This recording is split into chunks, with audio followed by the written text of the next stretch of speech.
कह के जाना अधिकारियों सबसे, इनकी तरफ, हाँ इनकी तरफ उंगली उठेगी तो फिर बहुत लोगों को दिक्कत हो जाएगी वहाँ। कोटद्वार में मोहम्मद दीपक से जुड़े विवाद ने अब राजनीतिक रंग लेना शुरू कर दिया है। इसी विवाद के बीच शुक्रवार को आजाद समाज पार्टी उत्तराखंड के प्रदेश अध्यक्ष महक सिंह पार्टी कार्यकर्ताओं के साथ मोहम्मद दीपक से मिलने के लिए कोटद्वार पहुंचे, लेकिन उत्तराखंड उत्तर प्रदेश सीमा पर स्थित कोरिया चेक पोस्ट पर पुलिस ने उनके काफिले को रोक दिया। चेकिंग के दौरान एएसपी चंद्रमोहन सिंह सहित पौड़ी जिले के अन्य पुलिस अधिकारियों से महक सिंह की बातचीत भी हुई। प्रदेश अध्यक्ष ने अधिकारियों को बताया कि वे सिर्फ मोहम्मद दीपक से सामान्य बातचीत कर हालचाल जानने के लिए आए हैं और उसके बाद वापस लौट जाएंगे। काफी देर की जद्दोजहद के बाद पुलिस ने सिर्फ महक सिंह के वाहन को कोटद्वार में एंट्री की अनुमति दी, जबकि काफिले में शामिल अन्य वाहनों को चेक पोस्ट पर ही रोक दिया गया। इधर आसपा प्रदेश अध्यक्ष के कोटद्वार पहुंचने की खबर फैलते ही बड़ी संख्या में स्थानीय युवक सीधे मोहम्मद दीपक के जिम के पास पहुंच गए। मौके पर महक सिंह ने कहा कि वे धर्म और जाति से ऊपर उठकर इंसानियत के नाते मोहम्मद दीपक से मिलने के लिए आए हैं। इसी दौरान मोहम्मद दीपक की वीडियो कॉल पर आजाद समाज पार्टी के राष्ट्रीय अध्यक्ष और नगीना लोकसभा सीट से सांसद चंद्रशेखर आजाद से सीधी बातचीत भी कराई गई। इसमें क्या कुछ हुआ सुनिए। वीडियो कॉल पर सांसद चंद्रशेखर आजाद ने कहा कि वे खुद बृहस्पतिवार को मोहम्मद दीपक से मिलने आने वाले थे, लेकिन किन्हीं कारणों से नहीं पहुंच सके। उन्होंने चेतावनी देते हुए कहा कि अगर किसी के साथ अन्याय हुआ तो वो उसे बर्दाश्त नहीं किया जाएगा, जरूरत पड़ी तो वे खुद कोटद्वार पहुंचेंगे।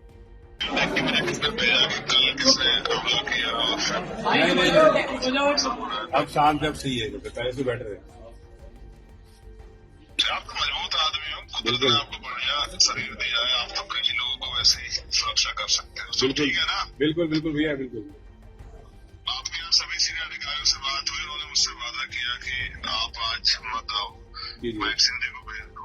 जी जी। और हम यहाँ जो है उनकी दीपक जी की सुरक्षा गारंटी देते हैं कि उनकी तरफ कोई दिक्कत नहीं आएगी उनको। जी जी जी।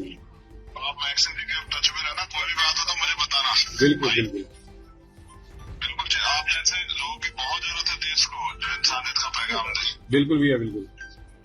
ठीक है, मैं तो प्रार्थना करूंगा कुदरत आपको और हिम्मत दे, आप बहादुरी से ऐसे ही आगे बढ़ो। और आपसे जो है ना सबसे बड़ा ये है कि एक लोगों में विश्वास पैदा हुआ कि भाई इंसानियत की लड़ाई लड़ने वाले का सम्मान होता है, इसलिए आपका सम्मान करना जरूरी है। बिल्कुल भैया बिल्कुल। खुश रहो, हम सब लोग आपके साथ हैं, आपके परिवार का, बिल्कुल अकेला मत समझना। बिल्कुल भैया। महक सिंह जी सर। दीपक भाई को का ख्याल रखना है, ठीक है? कह के जाना अधिकारियों सबसे, इनकी तरफ, हाँ इनकी तरफ उंगली उठेगी तो फिर बहुत लोगों को दिक्कत हो जाएगी वहाँ। ठीक है, हाँ ठीक है, खुश रहो, नमस्ते, खुश रहो, खुश रहो। दीपक विवाद और चंद्रशेखर आजाद की चेतावनी के बाद पौड़ी पुलिस प्रशासन पूरी तरह अलर्ट मोड पर आ गया है। उत्तर प्रदेश से सटी सभी सीमाओं पर कड़ी चौकसी बरती जा रही है। पुलिस ने साफ साफ कह दिया कि मामले को तोल देने या माहौल बिगाड़ने की कोशिश करने वालों के खिलाफ सख्त कार्रवाई की जाएगी। शरारती तत्वों से सख्ती से निपटने के निर्देश दिए गए हैं और कोटद्वार में अतिरिक्त पुलिस बल तैनात किया गया है ताकि किसी तरह की कोई घटना अब आगे ना हो। उद्दीन इदरीसी, अध्यक्ष जमा मस्जिद कोटद्वार, सभी देशवासियों से अपील करता हूं कि हमारा शहर कोटद्वार बहुत शांतिप्रिय शहर है और यहां पर जो सोशल मीडिया के द्वारा लोगों को भ्रमित किया जा रहा है, ऐसा कुछ नहीं है। हमारा शहर बहुत शांत है और यहाँ जो हमारा पुलिस प्रशासन है उसने बहुत अच्छे तरीके से इसको हैंडल किया हुआ है और पुलिस प्रशासन की कार्रवाई से मैं संतुष्ट हूँ। दोबारा जो है मैं देशवासियों से अपील करना चाहता हूँ कि हमारे शहर में कोई वो नहीं है, सारी दुकानें, बाज़ार सब कुछ खुला हुआ है, सारे कारोबार इसी तरीके से चल रहे हैं। धन्यवाद। जय सिया राम आप सभी को। जैसे कि आपको मालूम होगा, कल मुझ पर कुछ लोगों ने हमला किया, उसी पश्चात पुलिस प्रशासन ने मुझको आज थाने में बुलाकर मुझसे बात करी, मुझे आश्वासन दिया कि जो भी घटना ये हुई है, ये घटना नहीं होनी चाहिए थी, कोटद्वार का माहौल खराब नहीं होना चाहिए था। दीपक जी, हम आपको आश्वासन देते हैं कि इस तरह की घटना कोटद्वार जैसे शहर में दोबारा नहीं होगी। और मैं सभी साथियों को बोलना चाहता हूं, अपने जो मुझको इतना प्यार दे रहे हैं और मेरा इतना सम्मान कर रहे हैं, मैं उनको ये बोलना चाहता हूं कि आप अपना ध्यान रखिए। ऐसी घटना पुलिस प्रशासन ने मुझको बोला है कि दोबारा कोटद्वार जैसे शहर में नहीं होगी। तो मैं उनसे विनती करना चाहता हूं कि आप अपना ध्यान रखिए, और जितने भी लोग मुझसे मिलने की कोशिश कर रहे हैं तो प्लीज उनसे हाथ जोड़कर विनती करता हूं कि जब टाइम आएगा तो हम मिलेंगे, मिलकर बैठ के बात करेंगे। आप अभी अपनी जगह पर रहिए, अपने शहर में रहिए और खुश रहिए। आप लोगों से निवेदन है कि हमारे देश में भाईचारा बनाए रखें, और पुलिस प्रशासन द्वारा मुझे सहयोग मिल रहा है और मैं आपसे शांति की अपील करता हूं। धन्यवाद। उत्तराखंड में एक जगह है कोटवार नाम है।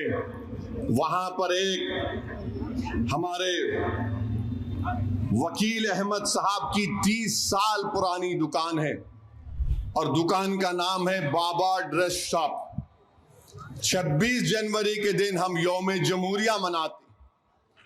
पूरे देश में रिपब्लिक डे या यौम जमहूरिया के तौर पर मनाया जाता है कि हमने उस दिन भारत के आईन को अपनाया था, जिसको बाबा साहिब अम्बेडकर ने बनाया था। तो उस दिन उत्तराखंड के कोटवार में वकील अहमद की दुकान पर बजरंग दल के लोग चले गए और जाकर उनको गाली गलौज और डरा रहे थे, धमका रहे थे कि तुम कैसे बाबा ड्रेस शॉप का नाम लिखते हो, तुम बाबा निकालो।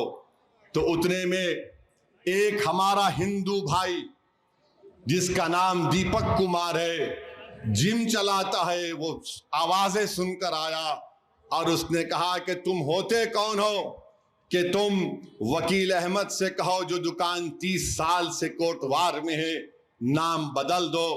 उसने बजरंग दल के उन तमाम लोगों के सामने, जालिमों के सामने खड़े होकर उनसे बातचीत की, उनको भगाया वहां से।